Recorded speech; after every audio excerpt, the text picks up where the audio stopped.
Let's get started. Welcome to the Toronto Spirit Society. We made it.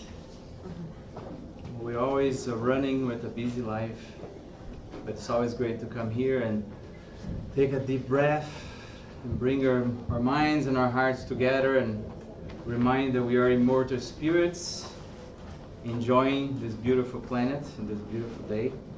But it's always important to reflect on why we are here, get together and help each other in our pathway. Welcome to everyone who is also online on Facebook or YouTube. We have our digital medium Carlos back there. If you have questions or comments during the lecture, you can just post it and he will bring the questions. Today's lecture, it's as always very important to all of us, right? Mission of Spiritists. We always think that what we hear from Spiritism can be postponed. Yeah, we have another incarnation, so we leave it for the next one. But today we will really hear what is really our mission and can we postpone things. But before we get into that, we'll have Livia with the initial reading and Teresa with the initial prayer. So Livia, please. Good morning, everyone. Good morning. So the initial reading is from the book Happy Life by Givaldo Pereira Franco and Joana de Angelis. Listen calmly whenever you are invited to do so. Let the other person complete his thought. Do not jump into certainty and incorrect conclusions. Not everyone can express themselves quickly or clearly, so listen cheerfully. Ignore mistakes and poor choices of words in order to understand what the other person is trying to say. If someone accuses you, search for the root of wrongdoing and get rid of it. Dialogue shall always happen without bitterness, leaving a positive balance. If they are blaming someone, lessen the intensity of the offense with expressions or comfort to the offended party.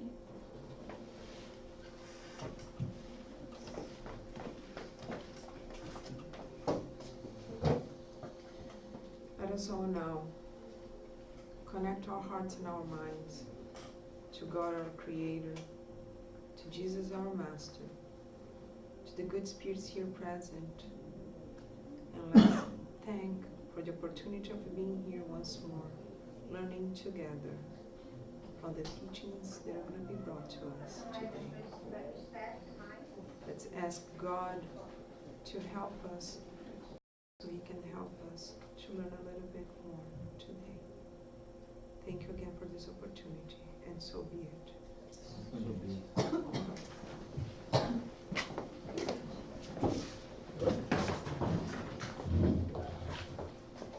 Good morning, everyone.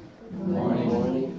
Thank you so much for coming in a beautiful day here to TSS. We are going to talk about the chapter 20 of the Gospel according to Spiritism, Workers of the Last Hour. This chapter starts with a parable, and then the book uses the parable to explain the mission of the Spiritists. So us, right? Our mission. And the chapter 20 talks about one special parable of Jesus, right? The one that always confuses everybody. It confused me a lot, right? And I have to read many times, hoping that I'm going to understand that at some point. But what I'm going to do it today, I'm going to try to share my interpretation and what I learned so far about that parable, and then we're going to talk about our mission, right? But before we start, let me clarify some important points.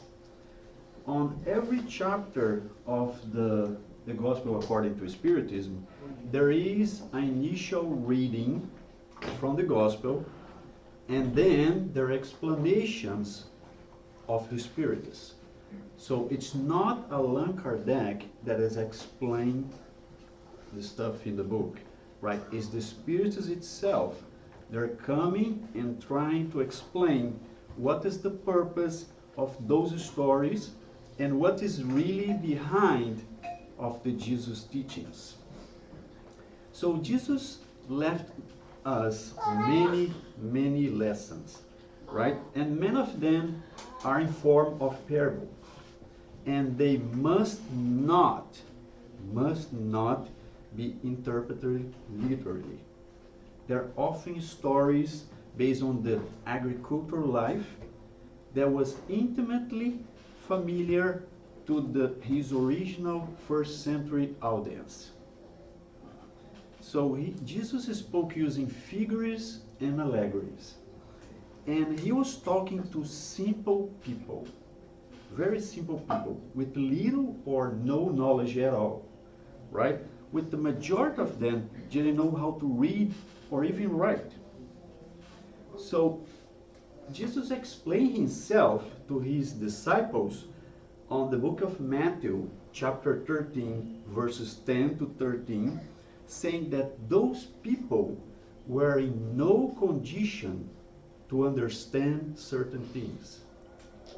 They see, they hear, but they do not understand. Consequently, it will be pointless to tell them everything. So Jesus uses some aspect of an unfamiliar concept as the kingdom of the God to compare with something from their everyday life they could easily understood.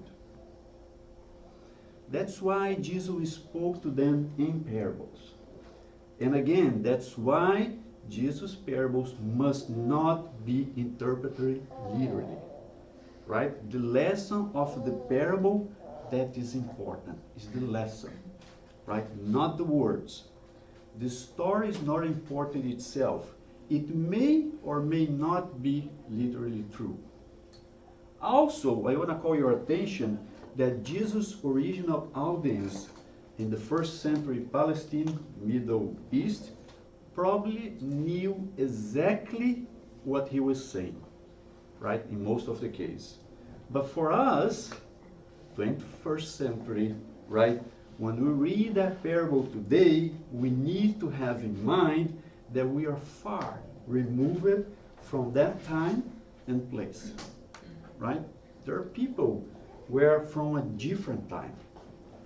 They were from 2,000 years ago, with a culture completely different than our culture. So to understand Jesus' lessons, Jesus' parables, we need to transport ourselves to their time. See things with their point of view, instead of point of view of a 21st century human being in the west side of the world. Right? We need to understand their culture. We need to understand the original cultural context and all issues involved. And then, with all the resource that given to us by Spiritism, by the codification, then we can extract the real meaning of each teaching.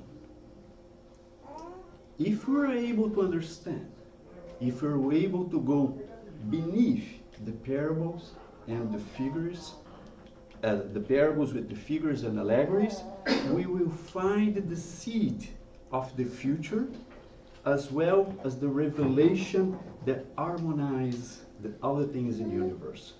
And that solidarity that we're going to talk about today, that reconnects all beings to the past and future. With that said, we can start with the parable. This one in particular talks about our mission, the Spiritism. The parables, workers of the last hour, also know or called as laborers or workers of the vineyard, can be found, of course, on the Gospel according to Spiritism, but the original source is from the New Testament. It's only available in the book of Matthew, chapter 20, verses 1 to 16. And I'm sure most, if not all of you, have heard the story before. So it starts with the kingdom of heaven is like the father of a family, or a landowner, who went out at daybreak to hire workers for his vineyard. He offered to pay them 1 denarius per day. They agree, and the landowner sent them to work in his vineyard. Later, the landowner went out again, but this time at the 3rd hour, and saw others standing in the square doing nothing. He told them, I can offer you work in my vineyard, and I will pay you whatever is right, whatever is reasonable. They went there to join the others already working in the vineyard. Again, he went out to the square at the 6th hour this time. And again, at the 9th hour of the day. And offered work to more men looking for a job. All of them joined those who had been working for many, many hours. He went out again at the 11th hour now, and found more men without anything to do. He asked them, why have you been standing here all day long without working? They told him, it was because no one had hired them. And of course he said to them, you two go to my vineyard and we can work there.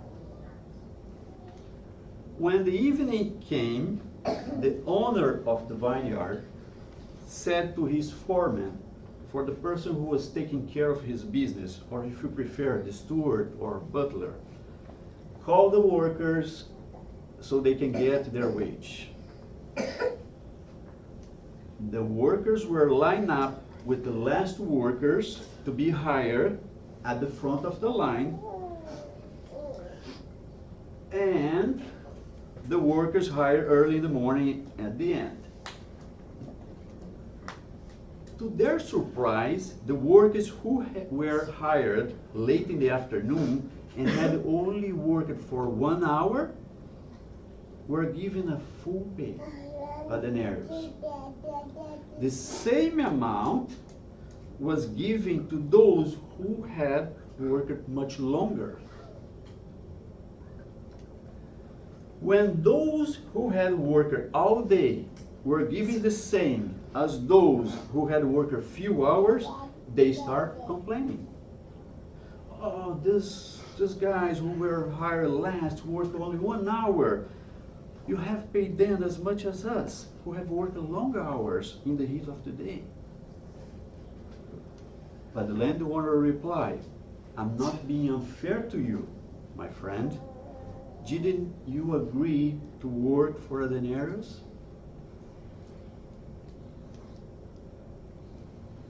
Take what belongs to you. I decide to give the one who was hired last the same as gave you. Don't I have the right to do whatever I want with my money?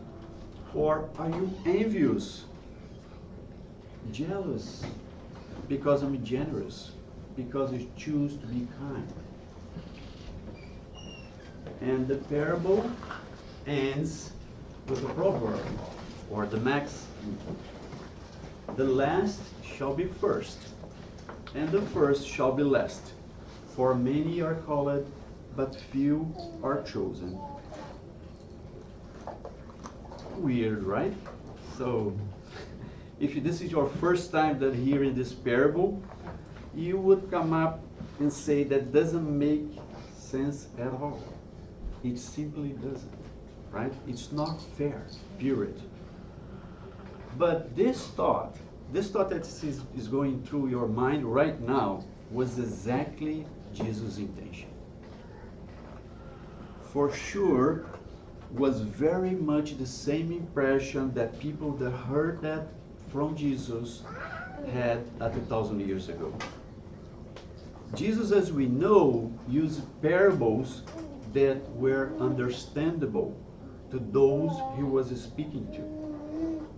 So he talked about farming, he talked about fishing, he talked about everyday life. Everyday life of that people in the Middle East in the first century. He talked about the things that if we are there, right, 2,000 years ago, will be things that we know, we live it every day. Things very familiar to us. But then, Jesus does something incredible. Something to pick up our attention.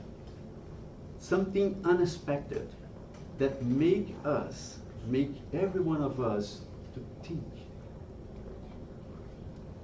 Why is this? Why is doing that? Why did he just say that? This is illogical, make no sense. Well, Jesus was the master of teaching parables. His parables often have an unexpected twist or a surprise ending, right? With the intention of shock or catch the listener or reader's attention.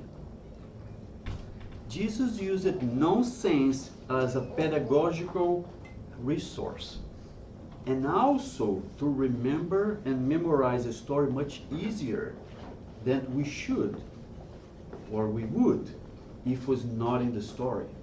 So if the story ends what everybody was expecting, I can guarantee you we're going to forget that I saw across that door over there. But those parables, they're also intelligently designed to force us in the new ways of thinking, new attitudes, and mainly new ways of acting. So I can guarantee you, Jesus called your attention, right? So you want to know what's behind of this, right? That's what happened to me. You want to know what is behind of this, right? Perfect. Okay, I'm gonna tell you, but first let's examine the original culture context on that time. So 2,000 years ago, small family farms in the Middle East, they didn't have employees.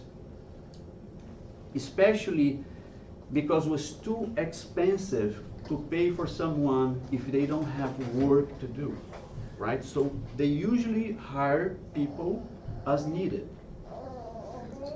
So a father of a family or a landowner would go out to a place in the town, in the village, and people that are looking for work, they will be in that place, right?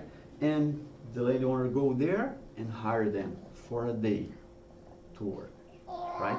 So they usually do this every day, especially through the harvest season.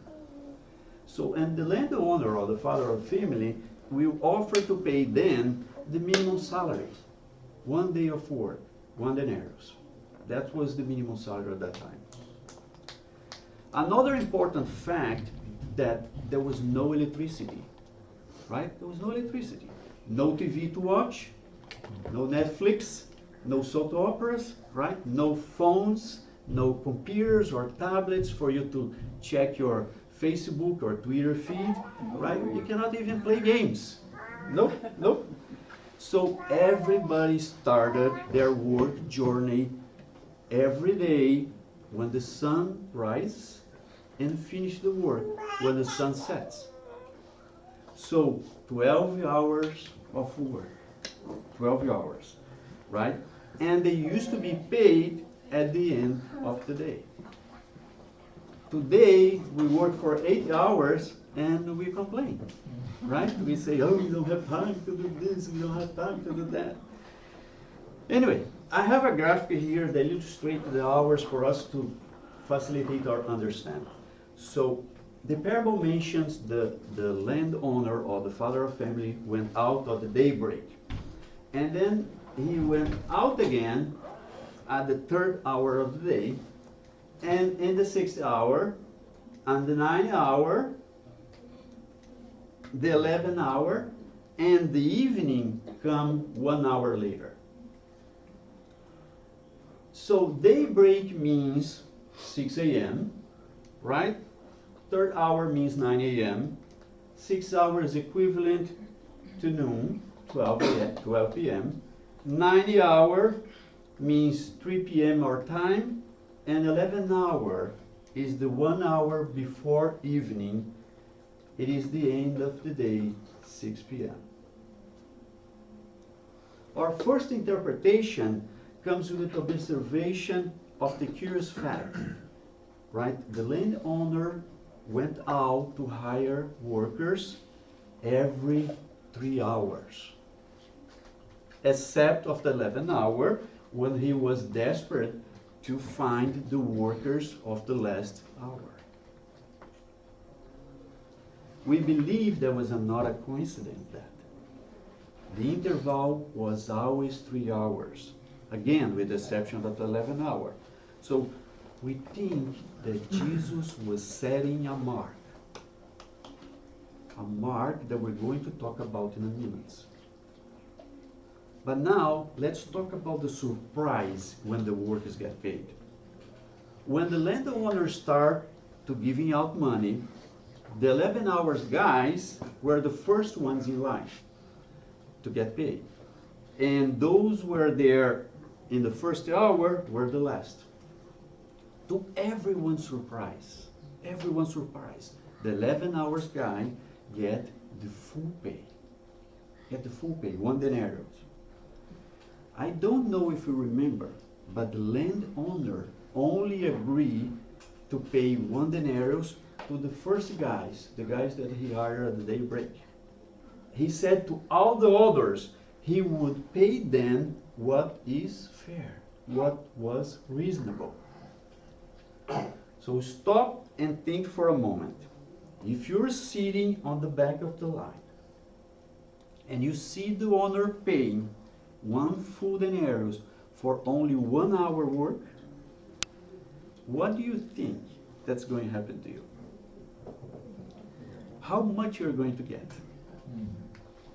Well, I don't know about you, but I certainly would think that, oh, this father got so much money to give, right? So he's giving 1 denarius to a guy that works just 1 hour?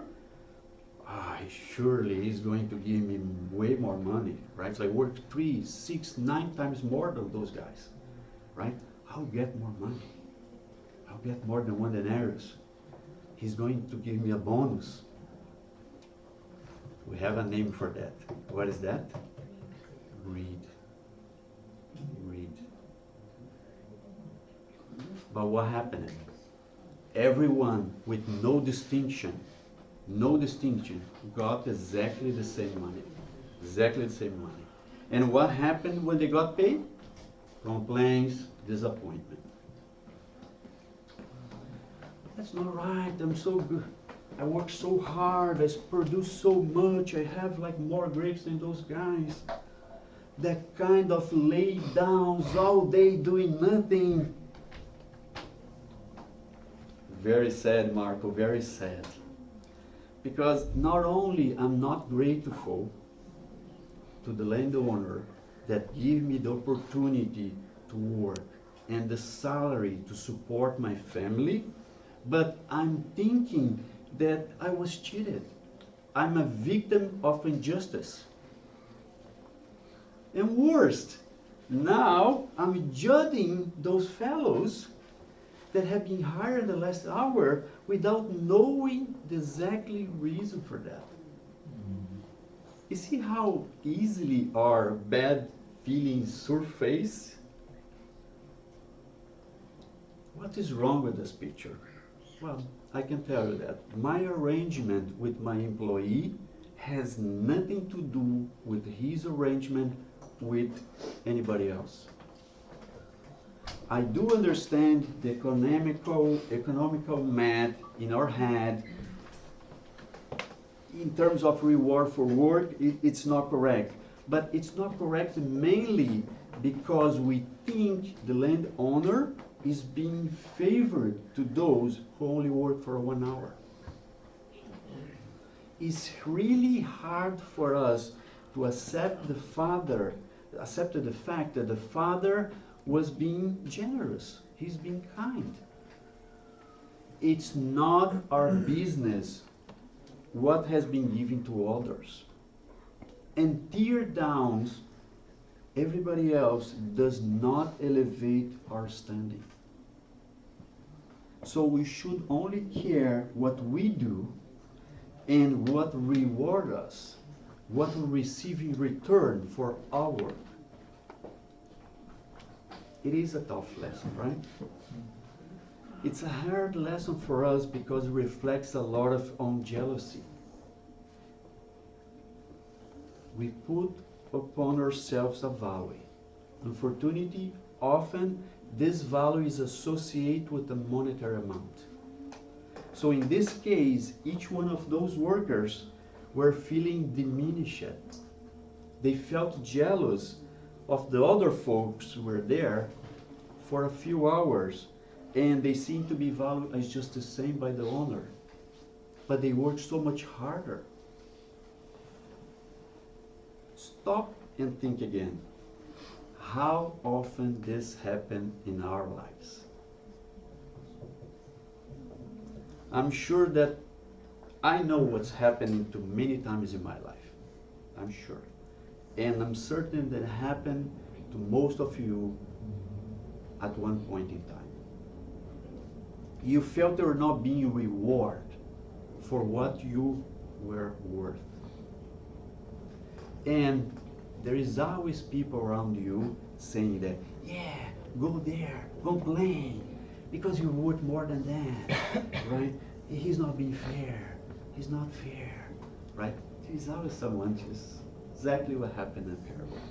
So we create a sense of fairness and justice, but we forget many other aspects, what's happening to us doing that one day. So if we go back to the parable and remember why those workers were not working before, it was because they could not find no one to hire them.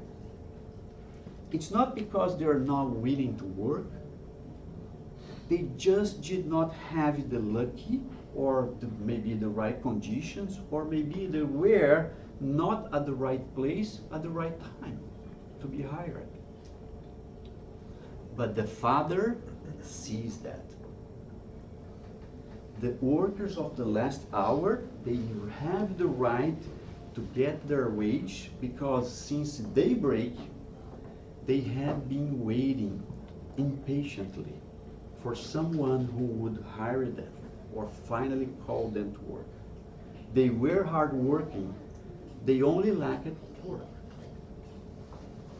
But if they refuse to work at each hour of the day because of their laziness, or if they use those hours of the day to do bad or wrong things, then they will not receive their wage.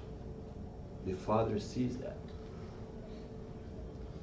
That's one piece we should never forget. Jesus made this very clear, saying that the last shall be first, and the first shall be last. For many are called, but few are chosen. So Jesus is reminding us that our value is not whether if we're first or last, or whether if we're prepared to be the one of those called and are chosen. It is, and what must we do to hear that call, and what actions we must take for us to be chosen. Obviously, in the parable, the owner felt the workers who came at 11 hour were just worth to be chosen as those who were there before. Obviously. It is a difficult lesson. But it is because we're so attached to material thoughts. We use matter, especially money, too often to be determinant, to be how we value people. So that's how we also value ourselves. If we feel they're not getting paid enough, whether it's true or false, it has an impact in our self-esteem. It creates anger, it creates jealousy, it creates greediness. I'm not saying that we should not be rewarded for good things we do. After all, this is one of the basic laws of the universe, right? Law of action and reaction, cause and effect. So if we do good, we should get our reward at some time. But this is the key word, at some time. And since we're gonna get our reward at some time, I have a question for you. In what currency is that reward is going to come back to us? Do you think the workers that were there from the beginning of the day will receive any type of reward? If you think purely in the physical labor, hard labor they're doing, right? So they're giving the sweat, they're giving their muscle, pains, the thirst and hunger that goes with the hard worker. But what did you expect back? They expect back money, right? But interesting, they got what they were promised, but they're still not happy. So many are called, but few are chosen.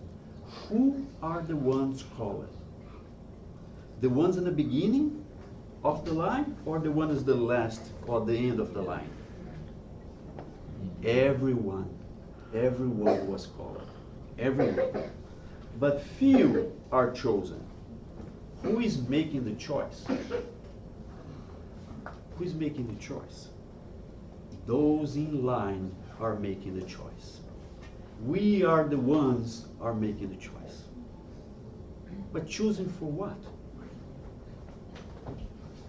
The choice for work. Work? Now I'm confused. Work, grapes. What are you trying to say, Marco?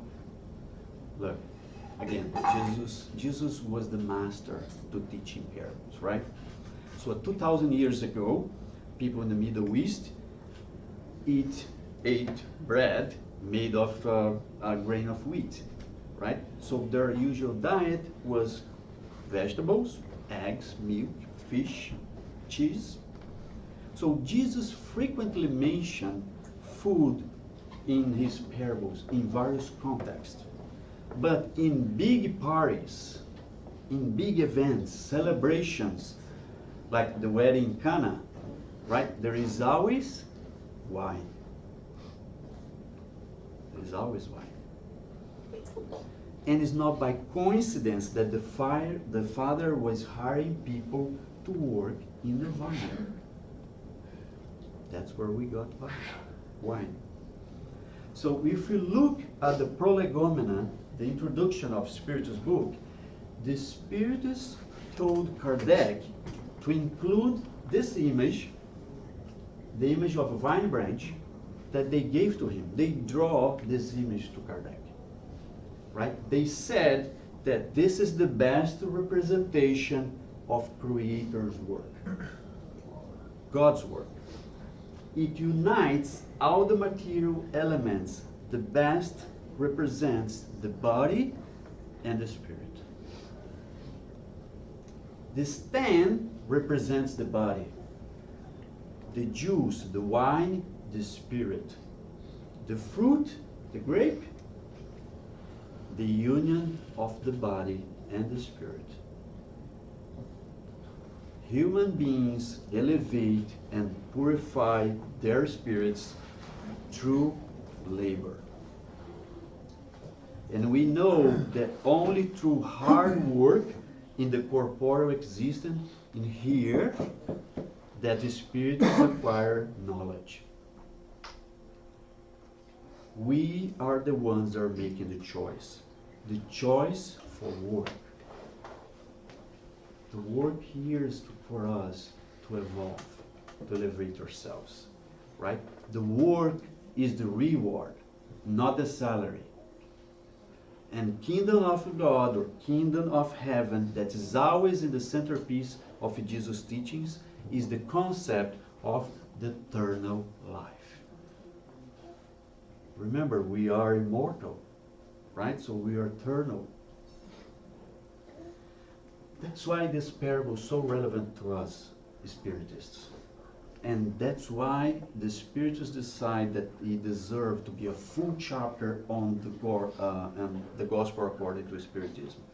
So the Spirit Constantine said, "You are all the workers of the last hour. And you all came when we're called.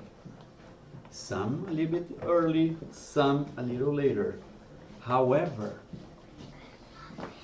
for how many centuries has God been calling us to his vineyard? But we ignore it. We refuse it. This parable is about calling. And it is something that most of us don't pay attention. How many times we have been receiving calls in this life and in the past lives too. And now we're being invited again to work in the vineyard. The vineyard is the place of labor, and it's pretty much wherever we find ourselves. The vineyard is where we have the tools to plow and crop, and later on to collect whatever it is that we have been able to work. In the parable, the father went hired works every 3 hours. And like I said, it's not a coincidence. The meaning behind of that is the father from time to time make us a more stronger call. It does that to awake us, to awake the existential meaning in our lives, right? So he's trying to shake us. He sends signs for us, and these signs are not catastrophes or disasters with vast proportions, like as many of us think. These signs are revelations. Who come first were the prophets, all the initiators, who mark all the stages of the progress. And that has been continued down through centuries by the apostles, martyrs, church fathers, learned individuals, philosophers, and finally, the Spiritists, us. We have here the 3 revelations of God's law. And the Spirit of Henry tell us that as the last to arrive, we profit from the intellectual endeavors of the predecessors. Because humans must inherit from humans. And their endeavors and results are collective. God's blessed solidarity. Like I said in the beginning, it's solidarity that reconnects all beings, all present beings, to the past and the future. We have been inheriting all those lessons of the evolution of humanity. We have today technology, science, all the moral teachings, the guidance that those people that came before us didn't have it. We have everything here in our hand now. So there is no more excuse. And also, let's not forget that we also alive in previous incarnations. So we're doing the same work ourselves. We're doing same of the planting and the seeding in one life, and we may only collect many lives later. By doing so, we're not alone. That's why you never will see a single person work in a vineyard. And furthermore, many predecessors are alive again today. And others will come back in the future to complete their work they had formerly begun. So more than one patriarch, more than one prophet, more than one disciple of Christ, more than one disseminator of the Christian faith may be found among us. However, they are more enlightened now, more advanced. They evolve. And they are no longer working on the foundation, but now they're working on the top floor of the building. Reincarnation is the mechanism that defines the spiritual connection. That reincarnation. The spirit understands the continuity of the task, interrupted but always resumed once again. The spirits enter, as soon as the spirit enters in the arena again, matured now by experience, to advance a little bit more, and now workers of the first and the last hour with our eyes opened to the profound justice of the God, we no longer complain. No longer complain. We just worship. So God bless solidarity, because part of our mission is not to evolve alone. It's to evolve with everyone. This is not a competition. This is not a race against each other, right? To see who is the wealthiest, who is the most talented, who is the more intelligent, or even the most beautiful. It's not a race. This is a journey where everybody has to go together. So to wrap up, we all know that Earth, our planet, right now is a world of trials and expiations, right? Transitioning to regeneration, world of regeneration. And that is the 12 hour, the evening that Jesus mentioned in the parable, right? So we're getting there. So close now, so close. And I have a video that represents very well that we're talking here. So let's watch. Alô? Senhor Rubens Fonseca de Moraes? Sou eu mesmo. Aqui é do plano espiritual. Da onde? Parabéns, o senhor foi selecionado e acaba de ganhar uma viagem inteiramente grátis. Ah, você está querendo me vender alguma coisa, é isso? Não, senhor. Dinheiro não vale nada aqui no plano espiritual. Ah, minha filha não cai nessa não. Vocês vêm ligando aqui dizendo que a gente foi sorteado, ganhou alguma coisa, e depois isso é tudo enrolação. E eu ganhei por quê? Porque o senhor mereceu. Não é sorteio, é merecimento. Ah, é? Uma viagem pra onde? Para outro planeta. Olha que máximo. Ah, garota, para de palhaçada. Você acha que eu sou o quê, criança? Pra você ficar me dando trote? Ah, vai procurar o que fazer, vai. Não é trote. O senhor, ao terminar essa encarnação, vai ganhar uma passagem só de ida para outro planeta para continuar a sua evolução. Tá, mas olha só, eu não quero, tá, minha filha? Eu gosto muito aqui da Terra, eu vou ficar por aqui mesmo, tá bom? Eu lamento muito, mas não vai dar. Por quê? Porque a Terra está evoluindo e os espíritos que não conseguiram acompanhar esse upgrade estão sendo convidados a se retirar. Peraí, eu não entendi direito. Então, eu fui promovido? Não exatamente. Digamos que esse planeta está num estágio um pouquinho menos adiantado do que a Terra. Menos adiantado? Bom, no seu caso, a passagem é para um planeta, deixa eu ver, bem menos adiantado do que a Terra. Digamos que o povo lá assim, não tem luz elétrica, água encanada, não tem internet. Olha que fofo. Digamos que é um estilo assim meio rústico, todo trabalhado na pedra lascada.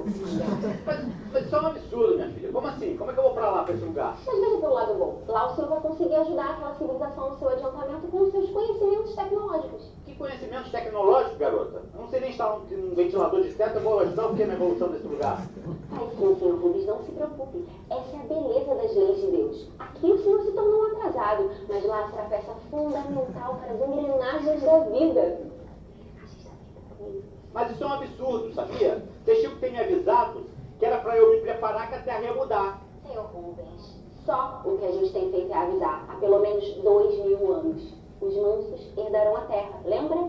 Mas eu sou manso, minha filha, eu sou muito manso, eu nunca bati em ninguém, não. Senhor, ser manso é não agredir nem física, nem moralmente ninguém. Não era o senhor sendo homofóbico, deixa eu ver, durante toda a sua vida? Ah, então é isso, né? Essa ditadura gaysista, né? Então, minha filha, se o mundo vai virar gay, então você me tira daqui, que é o melhor mesmo, entendeu? O mundo é gay, querido. É gay, é feminino, é hétero, é transexo, é negro, é asiático, é nordestino, é muçulmano, é budista, é cristão, é ateu. Enfim, se uma dessas características te incomoda, a gente já pode estar agendando sua viagem.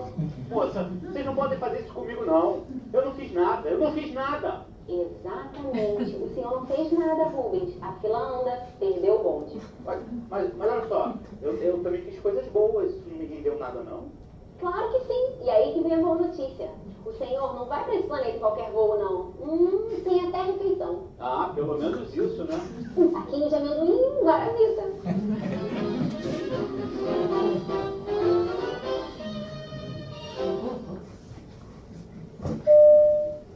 Senhores passageiros, sejam bem-vindos ao voo 172 com destino ao planeta menos 2015.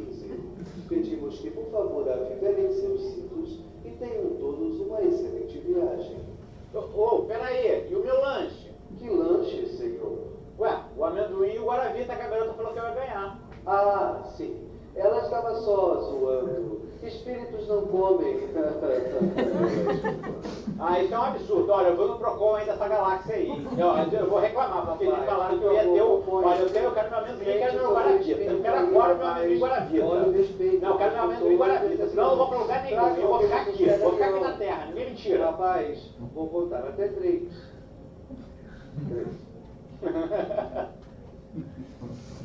Funny, right? But this is exactly what we're talking about, right? We've been calling all the time. We are the ones that are refusing that. We're doing nothing. So let's be serious. Do you want to be part of the workers who have been invited and put to work to partake in the inheritance of the earth? Or do you want to be exiled to another planet, worse than there, worse than here, to continue our evolution there? So the Spiritus Erastus, yes, tell us to not fear with the fire upon our heads. We are the chosen ones. Go and preach the divine word. The time has come in which we must sacrifice our habits, labors, and unimportant concerns to its propagation. Get to work. The plow is ready. The soil is waiting us. Don't delay. It's getting late. We are very close to the evening. Erastus encouraged us to go out and disseminate the Spiritism. To talk about the immortality of the soul, about the nature of the incarnation, about the law of cause and effect. He tells us, go and disseminate the knowledge that we are acquiring here. But make sure that you make an effort to live it by it. Francis of Assisi stated once, do all you can to preach the gospel, and if necessary, use words. Or like we say in Portuguese, a palavra convence, mas o exemplo arrasta. Actions speak stronger than words. So the work of the Spiritist begins here at Spirit Center, right? But it doesn't end when we leave that door over there. There is something that a lot of the Spiritists are not considering. It does not matter what I'm doing here in the Spirit Center if I'm not making any impact outside of those walls. If I don't really treat well my partner, my spouse, my kids, my family, if I ignore my neighbor that's suffering, it does not matter. Here is just a gas station. We came here just to fill our tank of gas. But it's outside that we need to prove that we understand our mission. When we say outside, means everywhere, right? At home, at work, or even online, right? Where some of us have another personality, let's say. We see people manifesting their ideas in a very aggressive way, right? I'm not saying that you cannot give your opinions online, but if we do aggressively, talking or taking one side or another, what are we doing? We divide. As true followers of Spiritism, we shouldn't do that. We should be uniting. And to finalize, the Spirit of the Truth tells us, love one another. That's the first teaching. Love one another. Educate yourselves. This is the second. Right? We need to read the Spiritist book. We need to learn new things. We need to evolve ourselves. We need to educate ourselves. Right? Educate yourself. This is the second. And he also said that all truths can be found in Christianity. There is errors there? Yes, we know. Right? But those errors are human source. They're not from God. It was us that we go and mess up everything. And please, do not forget, we do not die. Nothing dies. We are immortal. And mainly, we have Jesus as the model role, right? We have Jesus as our guide, the guide for humanity.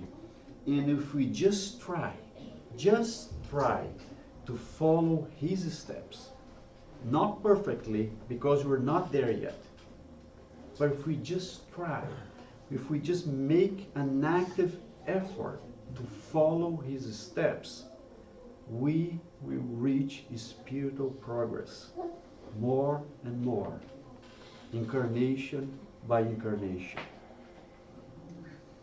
Thank you so much for your attention.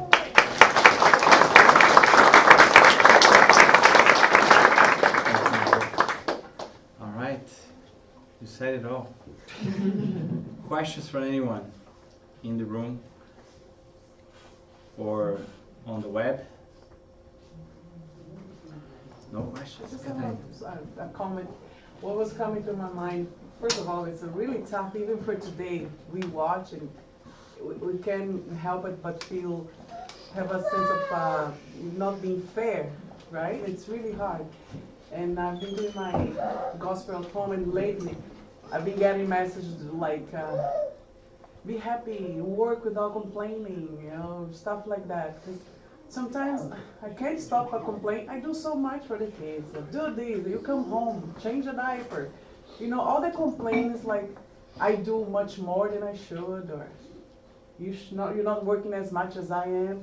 And then I get the message, and that's what I've been trying to work on lately. So it's very appropriate for me at least. And it's on the day-to-day that we can't help it but complain. At least me, I'm always thinking that, I do more than everybody else and I deserve more. So it's little things on a day-to-day, the lesson I think fits writing, right? Yeah. So that's just a little. Thanks for sharing. Yeah. It's the feeling for all of us, right? And the mission here is really not to accumulate wealth and become the most famous person or happiest person in the world. Is really look inside, and when we return to the spiritual world, that we return a better person. That's our mission. And I love that saying from St. Augustine, right? It doesn't matter what we say here in our lectures, it doesn't matter what we say around. What really matters is what we do, what we think, right? That's the core for our learning. And a lot of what you said, Catherine, is a result of our selfishness and pride. And the gospel says it very well, right? That's the target for every single one of us. Selfishness and pride, right? Even the story of the workers, right? They were looking at each other and they were all selfish, thinking about, hey, I deserve more. That guy is lazy and come at the last hour, and I'm here working the whole day. I deserve better. And today, that escalates even more with social media, because we are all the time on Facebook and Instagram, or you name it, and we are constantly comparing each other. Hey, this girl here is my age. She's a VP of blah blah blah. And His house. hey, look at her His car, yeah. right? I should be in the same situation, and then we feel like losers. But we forget that every single one of us have a reincarnatory planning. We came with a spiritual tool set or toolkit, and mine is different than yours. Every single one of us are here for a different experience. Yeah, so and so will get to be a VP because they have some trials to go. We are not going to get there. We have other trials and experiences to go. We can't compare. And all the time we do these comparisons, like the guys in the line, we will feel frustrated and disappointed. Or worse, when we compare ourselves and we try to live their lives, we actually lose our mission. Because we are living the life of, we're trying to live the life of someone else, and we're completely wasting this opportunity, our life here. And as you said, well, this is really one of the last opportunities for us to transform ourselves, to change ourselves, and have the merit to live in a transformed planet, right? So it's a very important call for all of us. Nothing wrong. You're going to continue your evolution anyway, right? But think, if you go back to a place way worse than this, you're going to delay or a lot your evolution, right? So then it's a choice. Yeah, it's a choice, right? Individual choice. Absolutely. So thank you, Marco. I appreciate it. We still have the passes, even what you learned, right? So just to give you guys a heads up, we are going to prepare the room for the passes. And after the passes, we have a lunch and learn. We'll talk about it later. For those on the internet, thank you for watching. I appreciate you being with us, and have a blessed week. Thank you.